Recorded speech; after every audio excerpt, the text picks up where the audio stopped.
Yo Bakayalo Kono Yalo, et oui on se retrouve pour la fameuse vidéo animée avec les images qui bougent de Boruto to Blue Vortex chapitre 26. Si tu n'es pas à jour sur Boruto to Blue Vortex, je te mets en description le lien vers la playlist, comme ça tu pourras t'enchaîner tous les chapitres de Boruto to Blue Vortex, le chapitre 1 jusqu'à 26, parce que je vais spoiler comme un bâtard désormais. Donc let's go, c'est parti! Dans la maison du Hokage, on peut entendre crier « Incroyable !» Et c'était Himawari qui est super contente de la venue d'Inojin. Ce miel est toujours en rupture de stock. C'est vrai, ils en vendaient par hasard quand j'y suis allé. C'est celui que tu aimes, pas vrai Himawari? Et Himawari qui lui fait un sourire des plus mignons. Je suis trop contente, merci Inojin. Et Inojin qui s'en va et salue Himawari en levant le bras. Il tombe alors sur un crapaud qui attendait tranquillement sa sortie. Le crapaud qui l'interpelle, Inojin Yamanaka. J'ai quelques questions à te poser. Inojin qui est surpris. Hein? Le crapaud qui explique. Tu sembles avoir des sentiments pour Himawari Uzumaki. Des sentiments amoureux, est-ce bien le cas? Et Inojin qui rougit et panique. Quoi? Le crapaud qui l'interrompt. C'est bon, cette réaction me suffit amplement. Passons à la suite. Et le crapaud qui lui demande. As-tu envie de protéger cette fille? Et Inojin qui s'enflamme et crie. Ça, évidemment, c'est normal, non?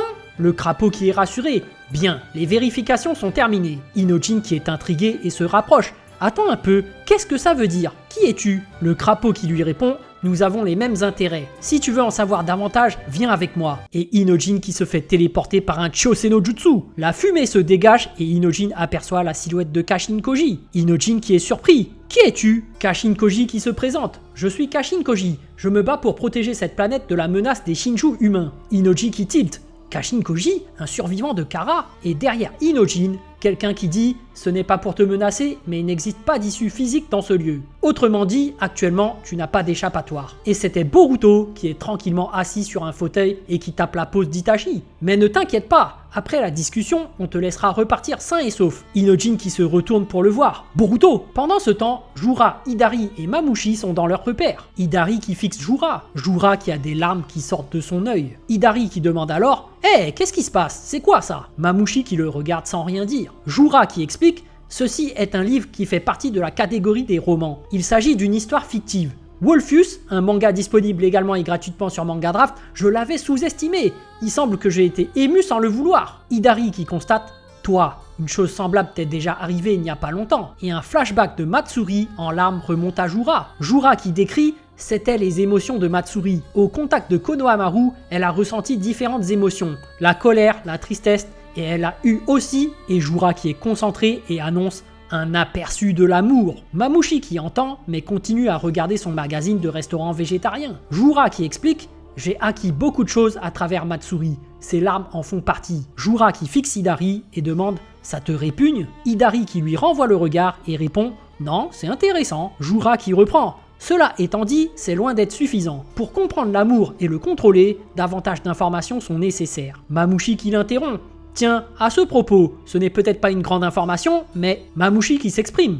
Ada, la femme que j'ai prise pour cible, pourquoi mon instinct me l'a-t-il fait choisir? Et Mamushi qui lui annonce, je crois avoir compris la raison concrète. Jura qui est intrigué. Ah oui, je veux bien l'entendre. Mamushi qui explique, si j'ai envie de la dévorer, ce n'est pas seulement pour me nourrir. Mamushi qui déclare « Je veux la dominer ». Ça veut dire que je veux la posséder. Je veux les informations contenues dans ces excellents gènes. Mamushi qui poursuit « Moi, je n'en ai rien à faire de l'amour. Mais nous, Shinju humains, en tant qu'espèce, nous devons prospérer davantage. » Et Mamushi qui s'adresse à Hidari et Jura. Vous ne trouvez pas? Jura qui lui répond « Prospérer, je vois. Intéressant. » Jura qui en déduit « Pour connaître l'amour, ce n'est peut-être pas un mauvais processus. » Pendant ce temps, à Konoha, le Hokage qui entend soudain une voix. « Est-ce que tu m'entends, Shikamaru ?» Shikamaru qui reconnaît la voix. Kashin Koji. Et Shikamaru qui demande « Mais par qui passes-tu pour faire cette transmission ?» Et Kashin Koji qui lui explique « Je bénéficie de l'aide d'Inojin Yamanaka. Sois rassuré, c'est évidemment une communication non officielle. Aucun risque que l'équipe de détection l'intercepte. » Shikamaru qui continue de marcher dans les couloirs. « Je vois. Si tu veux discuter, ce sera plus tard. Je suis convoqué par les supérieurs, alors ce n'est pas la joie. » Kashin Koji qui le reprend. « C'est justement de cela que je dois te parler. Dans le pire des cas, tu risques d'être destitué de ta fonction de Hokage. » Shikamaru qui tilte. « Fais chier, je me doutais que c'était un truc dans ce genre-là. » Kashin Koji qui développe. « Si cela arrive, ce sera un problème pour moi aussi. Je vais te conseiller au mieux.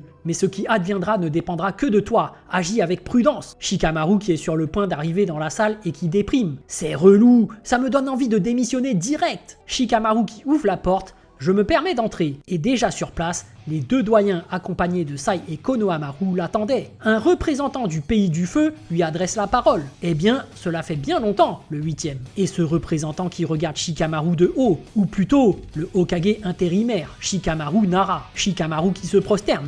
Sire Kobu, que nous vaut la visite de l'entremetteur direct de son excellence, le seigneur du pays du feu. La doyenne qui intervient. C'est évident, il vient au sujet de la mission au pays de Suna que tu as planifiée et réalisée de façon arbitraire. Konohamaru qui est surpris, de façon arbitraire. Kobu qui explique, cette fois nous sommes des témoins. Son excellence s'interroge sur votre sens des responsabilités en tant que chef de village. Même sans cela, la nécessité de maintenir les villages de shinobi est une question fréquemment débattue ces derniers temps. Et Kobu qui annonce, en fonction des faits et de la situation, cela ne se limitera peut-être pas à une réduction budgétaire. Shikamaru qui récapitule. Comme vous le savez déjà, actuellement, notre village ainsi que le pays du feu sont exposés à la menace des Shinju humains. Shikamaru qui précise, malheureusement, on ne peut pas envisager de dialogue avec eux. En essayant de trouver un moyen de leur faire face, j'ai obtenu certaines informations. Shikamaru qui continue. Le contenu de la mission et la sélection des participants, tout a été basé sur ces informations. Les doyens qui demandent de quel genre d'informations s'agit-il? Et Kashinkoji qui télécommunique avec Shikamaru. Je pense que tu le sais, mais ne parle pas du Jippo, les 10 directions. Shikamaru qui répond,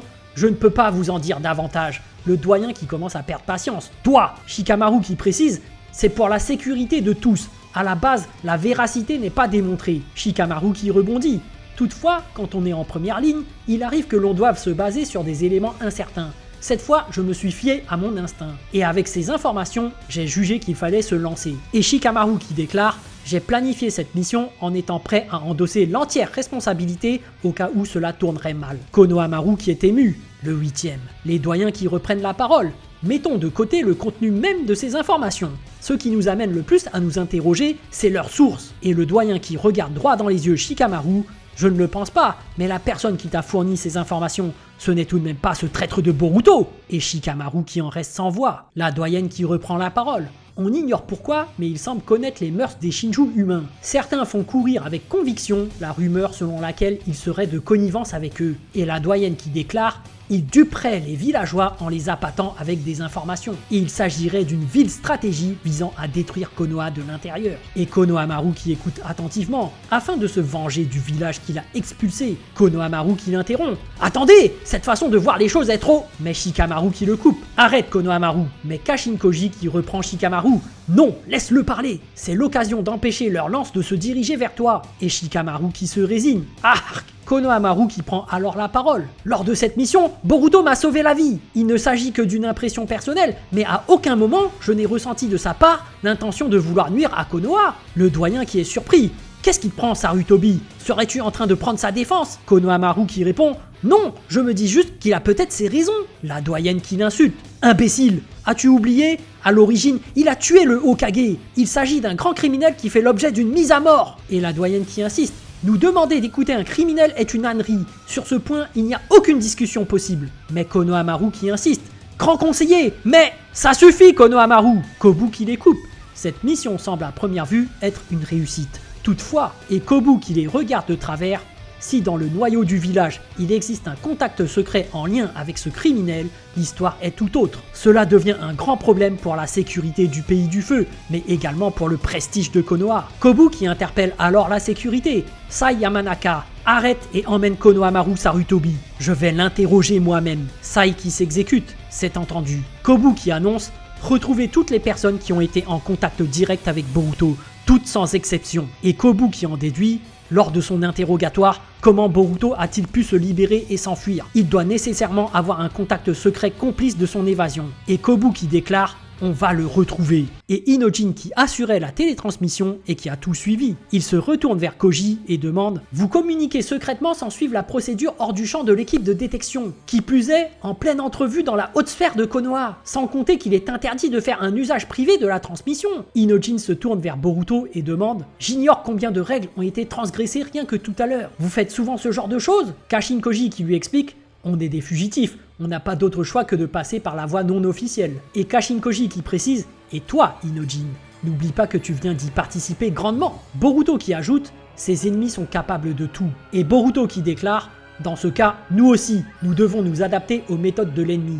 ce n'est pas le moment de chipoter sur le respect des règles. Boruto qui lui dit alors droit dans les yeux, réfléchis constamment à ce dont tu as vraiment besoin sur le moment, réfléchis par toi-même. Et Inojin qui baisse les yeux pour réfléchir. Puis Inojin qui annonce, j'ai affronté Jura, donc je le sais. Pour protéger tout le monde de ce monstre, pour protéger Himawari. Et Inojin qui déclare, détermination et force sont nécessaires. Kashin Koji qui les coupe. Boruto, as-tu terminé? Kashin Koji qui change de sujet. À propos de Momoshiki, tu lui as proposé un marché, n'est-ce pas? Boruto qui esquive le sujet. Ne t'inquiète pas, je remplirai mon rôle. Kashin Koji qui répond, ce n'est pas une réponse. Kashin Koji qui lui met un coup de pression. Ce genre d'attitude ne me plaît pas chez toi. Boruto qui ne se laisse pas faire. C'est plutôt à moi de te dire ça. Tu as passé sous silence tout ce qui ne t'arrangeait pas. Dans la mission de Suna, combien de personnes étaient censées mourir? Inojin qui les interpelle. Arrêtez vous deux. Kashin Koji qui ne lâche pas l'affaire. Je me suis efforcé à orienter les choses pour que Sarada éveille son Mangekyo Sharingan, le kaléidoscope hypnotique du Sharingan, en évitant le futur où un grand nombre de personnes auraient été tuées sans pouvoir faire quelque chose. Et Kashin Koji qui en remet une couche. Si tu as d'autres critiques puériles à me faire, je peux les entendre. Boruto qui est blasé et répond, c'est une perte de temps. Dépêche-toi d'avancer dans la discussion. Inojin qui écoute sans rien dire. Et Kashin Koji qui s'y résout, comme tu veux. Il entre alors en contact avec Konoha et demande « Tu m'entends Shikamaru? Quelle est la situation ?» Shikamaru qui est parti fumer dans son bureau et lui raconte. Konohamaru a été emmené dans la salle d'interrogatoire. À un moment ou à un autre, mon tour viendra aussi. Pour l'instant, je ne suis pas inquiété. Kashin Koji qui lui dit « Bien, s'il y a du nouveau, préviens-moi immédiatement. Pour mener la prochaine bataille à notre avantage, tu dois rester Hokage. » Et Shikamaru qui est blasé « Oui, mais c'est vraiment relou. » Kashin Koji qui annonce « Dans environ une semaine, le Shinju humain Mamushi va apparaître à Konoha. » Et Kashin Koji qui précise « Sa cible est Ada. Je vais te transmettre maintenant les compétences de Mamushi et les moyens de lui faire face. » Et dans le loft de Ada, Ada qui a convoqué Sarada et Sumire et leur demande « Et alors, quand vas-tu déclarer tes sentiments à Boruto ?» Sarada qui attrape un coussin entre les bras et répond « Hein? Comment ça? Je n'ai jamais dit que je lui ferais une déclaration. » Mais Ada qui est surprise « Hein? Quoi? Si c'est le cas, on dirait que tu as fait ta déclaration à Kakei, non? C'est quoi cette conclusion? Daimon qui est attentif et surveille dans son coin. Sarada qui se confie. Je pense qu'il a vraiment d'autres choses qui le préoccupent en ce moment. Je ne veux pas qu'il y ait de malaise parce que j'ai dit un truc qu'il ne fallait pas. Ada qui est blasé. Tu n'es pas drôle. Et toi Kakei? Sumire qui est mal à l'aise. Moi? Et Sumire qui rougit et déclare ça dépendra de l'occasion. C'est possible que je lui dise subitement. Et Sarada qui est surprise pendant qu'Ada est excitée. Hein? Attends, c'est trop amusant. Je ne peux pas te lâcher des yeux. Et Sumire qui sourit et répond je pense que c'est pareil pour Sarada, même si elle dit le contraire. Sarada qui ne dit pas un mot. Ada qui reprend la parole. Tu as raison, d'autant qu'il y a déjà eu l'affaire où elle s'est jetée dans ses bras. L'affaire? Sumire qui la reprend.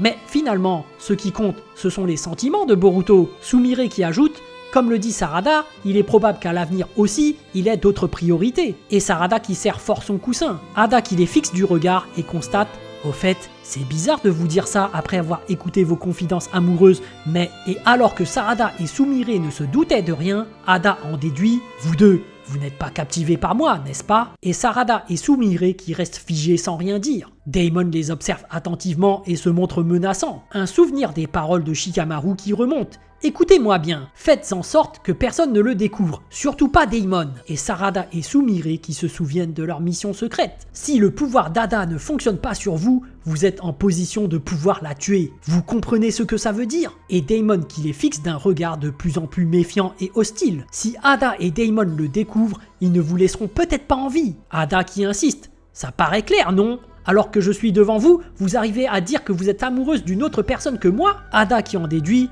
Normalement, ce n'est pas possible. Jamais. Daimon qui se met alors à bouger sa jambe. Sarada active aussitôt son Mangekyo Sharingan, mais Daimon qui surgit en bondissant à pleine vitesse devant Sarada et Sumire. Il se retrouve déjà derrière Sarada et Sumire et les attrape par la nuque. Il se penche alors vers Sarada pour lui dire à l'oreille « Tu as tenté de faire quelque chose à l'instant. Sarada, tu voulais utiliser ton fameux Mangekyo Sharingan ?» Et Ada qui regarde son petit frère parler. « Tu peux faire ce que tu veux, ça ne sert à rien. Ça ne sert à rien. » Et Daimon qui la menace. Si tu meurs avant.